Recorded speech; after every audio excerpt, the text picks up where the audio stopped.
you do not really go to the constitution, what does it really take? I think we shall also interrogate that, but I want just to hear a highlight also from you, Adan Keynan, as far as the Katiba moment is concerned. You think, from your estimation?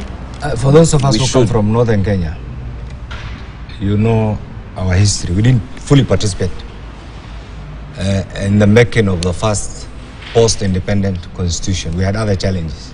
So meaning we got a document that was prepared elsewhere, but was used to rule us. So meaning we were disadvantaged in every sense. What happened, and you remember there were a number of laws. I'm sure Gladys knows there were a number of laws that were tailor-made for the people of Kenya. We had the Indemnity Act, we had the District Contagious Act, we had many other laws. So we say we got our first, Kenyans got their first internal rule in 1962. We say we got our first internal rule in 1991. The advent of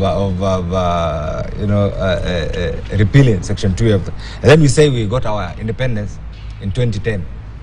In court, independence meaning economic independence.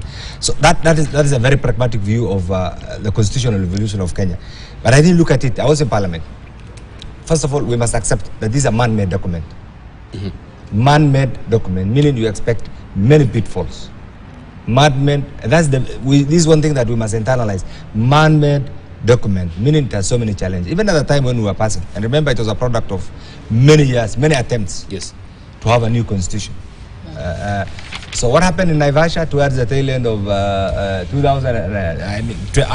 2010 and late 2009 was as a result of many attempts, many negotiations. I remember we were in Naivasha. And I think for one to really understand this, you need to get the notes of the framers, of the guys who were there then, and what really they had in mind. So even at the time when we were passing, we were in the rush, we said, this is not a very good document. It's good, 90% is good, but some said we had 10% which was lethal. Has that been cured? The answer is no. Those are things that right now we have to grapple with, because we have used these documents. It's a very pragmatic document, it's a very progressive document. We have used our governance structure. Everybody now feels where it pinches, where you think it may not resonate with your own personal interest, regional interest, tribal interest, national interest, I'll call it. So this is a time that I think we should come together and look at it realistically, address the two-third gender rules, address the leader of the office, the enactment of the office of the leader of official opposition, look at the workings of devolutions, look at how that document has contributed to our economic diplomacy. Once we do this and we do a bit of formative evaluation on the document, I think it is the high time that whether it's going to be through public oriented referendum or whether a parliamentary initiative, is the high time that we look at the document collectively and say, look, where has it not worked? It's a working document. Even in America, the most vibrant democracy in the world, they have had a number of amendments since they promulgated their current constitution over 200, 300 years ago.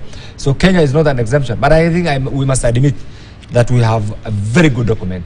And this is one thing that holds this country together. There are certain things that are predictable, like when the elections will be held, when the next the retiring president will leave office. There is a mechanism. That is what was lacking. I remember in 2007, I supported PNU. We had the swearing in at 7.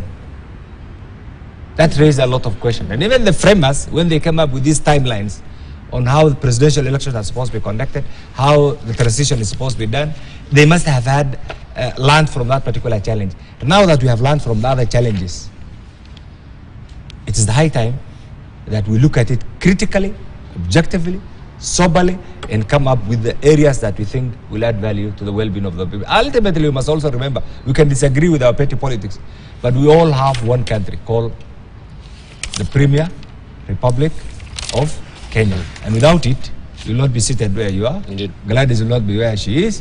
My friend will not be where I will not. So this is one thing, and this is one thing that we can all collect around and say, look, this is good for Kenya, without politics.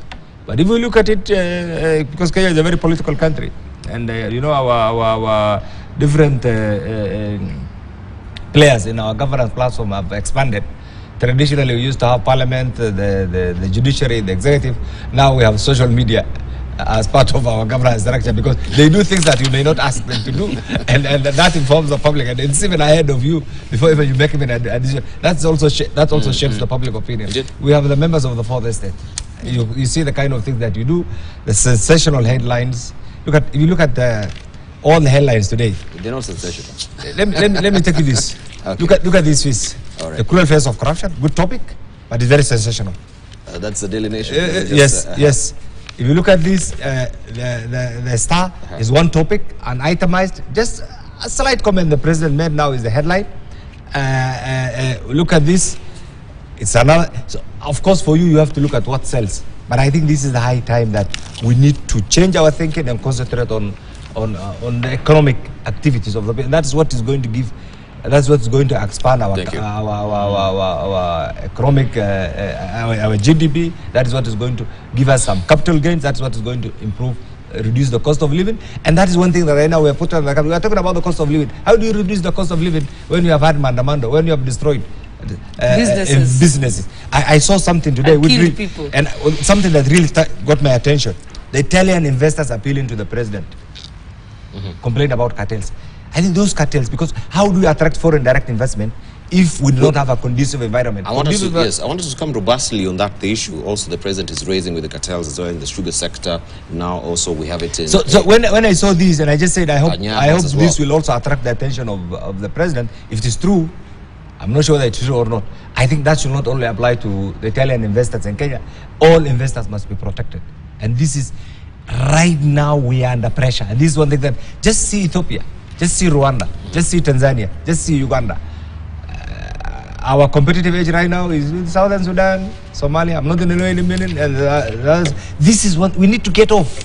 We need to get off and finally join the League of Developed Nations. And for us to do it, we must put some of the hate-driven politics and threats.